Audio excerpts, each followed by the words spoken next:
ဆေးရုံသွားရမှာကြောက်နေလားဒါမှမဟုတ်ဆေးဖိုးဝါခတွေကြောင့်စိတ်ညစ်နေရပြီလား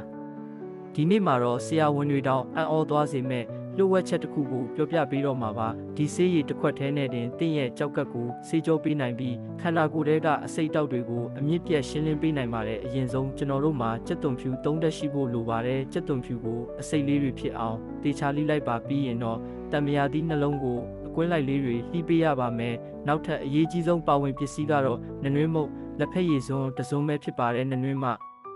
အပါတဲ့ဓာတ်တွေကခန္ဓာကိုယ်ရောင်ရမ်းမှုကိုလျှော့ချပေးပြီးအယိုးစစ်တွေကိုတမာစေပါတယ်ဒါပေမဲ့လှုပ်ဝက်ချက်ကဒီမှာပါငရုတ်ကောင်းမှုအနှဲငယ်ထည့်ဖို့ဘယ်တော့မှမမေ့ပါနဲ့ငရုတ်ကောင်းကနနွေးရဲ့အာနိသင်ကိုအစပေါင်း2000ထိမြင့်တင်ပေးနိုင်လို့တဘာဝအတိုင်းအားကောင်းတဲ့ပိုးသက်ဆေးတစ်ခွက်ဖြစ်သွားစေမှာပါဦးထဲမှာရေ900မီလီလီတာထည့်ပြီးခုနကပြင်ထားတာတွေကိုအကုန်ထည့်လိုက်ပါမိပြင်းပြင်းနဲ့10မိနစ်လောက်စုအောင်တီးပေးရပါမယ်ပြီးရင်တော့အနေတွေကိုစစ်ထုတ်ပြီးအရေးကြီးလေးကိုပဲယူလိုက်ပါ